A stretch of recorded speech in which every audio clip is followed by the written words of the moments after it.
अब तो इस तरह की जात पे जब अगर समीकरण चलता है तो मैं समझता हूं कि ये लोकतंत्र नहीं बचा, लोकतंत्र खत्म हो चुका है। कि प्रधानमंत्री को आना चाहिए, होम मिनिस्टर को आना चाहिए, खेल मंत्री को आना चाहिए, कहा बेटी तुम्हारे साथ हुआ है, तुम मेरी बेटी हो, मैं तेरा देखता हूँ, हम लोग का सीना चौड़ा होता और हम कहते हैं कि हाँ वाह वाह मोदी जी, वाह वाह अमित शाह, हम आवाज देते हैं। अगर हमने टमाटर चोरी की, अगर हमने आलू चोरी की किसी ठेले से, तो हमें मुझे पकड़ के 2 डंडे मारते हो, जाके थाने में ले जाकर, क्या पता आप तो यहाँ पे फौज भी भेज दे, चलना मुश्किल कर दे, बात करना मुश्किल कर दे, और अगर जरा सा कुछ उठाए सबको गोली मार दे। और यहाँ पे हम बंदी की तरह रह रहे और बंदी के रहने के में भी बैठने नहीं दे रहे, नहीं बैठने दूंगा, नहीं आपको लाइट दूंगा, नहीं पानी दूंगा, ये सरासर अन्याय है।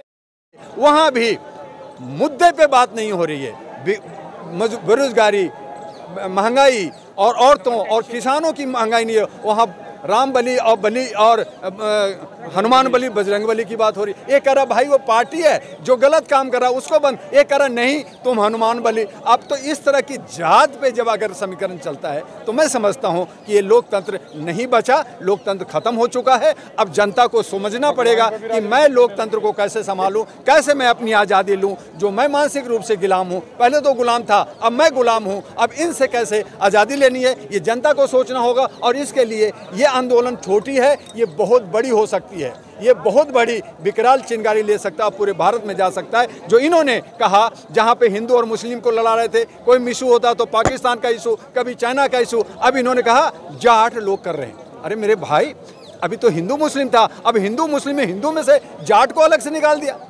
जाट और हिंदू में लड़ाना चाहते हो, किससे लड़ाओगे?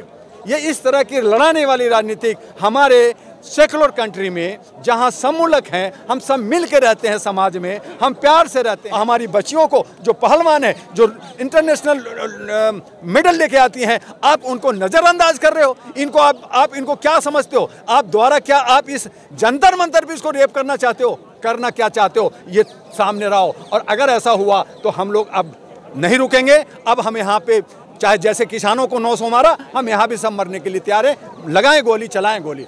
अब इनकी मनमानी नहीं चलेगी। 7 लोगों का, पहली बात तो 7 FIR लॉज होना चाहिए, जो नहीं हुआ, 2 हुआ है। 7 विक्टिम है, 7 FIR लॉज होना चाहिए अलग अलग, जो कानून कहता है। तो आपने उसमें 2 क्लब कर दिया, पहली तो ये गलती किया आपने। दूसरी बात है पॉस को लगाया, तो आपने फौरन अरेस्ट क्यों नहीं किया?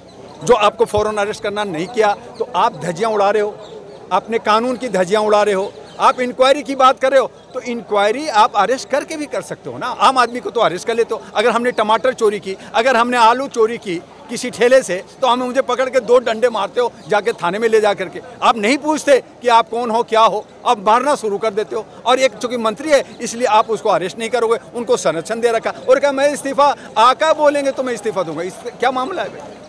जब सुप्रीम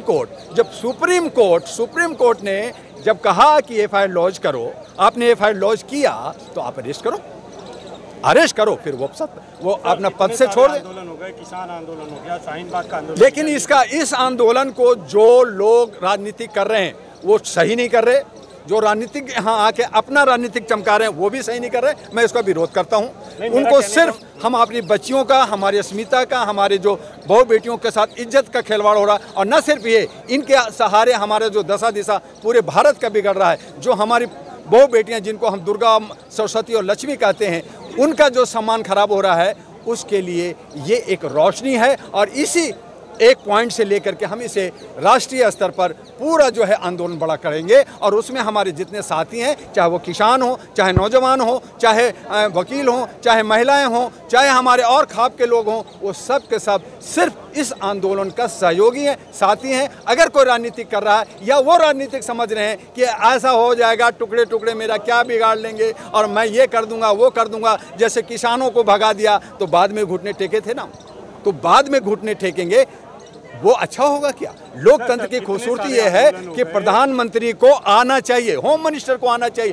खेल मंत्री को आना चाहिए, कहा बेटी तुम्हारे साथ हुआ है, तुम मेरी बेटी हो, मैं तेरा देखता हूँ, हम लोग का सीना चौड़ा होता और हम कहते हैं कि हाँ वाह वाह मोदी जी, वाह वाह अमित शाह, हम आवाज़ देते हैं। लेकिन ये आवाज़ देने का मौका कहाँ दे रहे? उन्होंने तो चुप और अपने लोगों को बचा रहे हैं। तो हम क्या कहेंगे?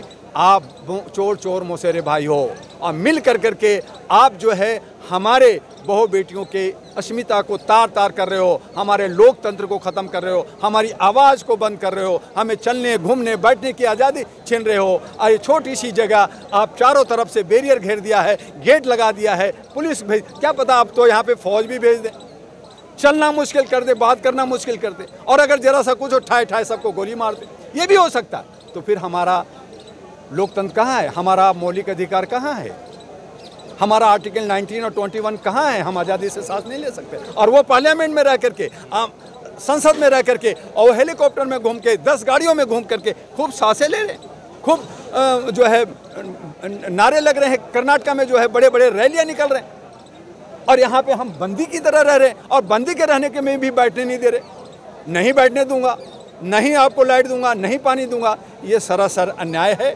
और ये हमारे जनता को सोचना चाहिए, हमारे भारत का। और जनता जो है अंधभक्त बनी हुई है, गुमराह हुई है, इनको थोड़ा सा बाहर निकल करके बिना जात का, बिना पात का, बिना ऊंच का, बिना नीच का एक भारतीय बन करके, मैं भारतीय हूँ, मेरा हिंद है, और यहाँ पे किसी महिलाओं के साथ अन्याय नहीं होगा, इसके लिए सभी को मिल करके आवाज़ उठानी होगी। इसमें जाट और गुजर और हिंदू और मुस्लिम का जो समावेश कर रहे हैं, घुसा रहे हैं, ये सरासर गलत कर रहे हैं, इसे तोड़ने की साजिश कर रहे हैं, और उन नेताओं को मुंह तोड़ हम लोग यहाँ जवाब देंगे।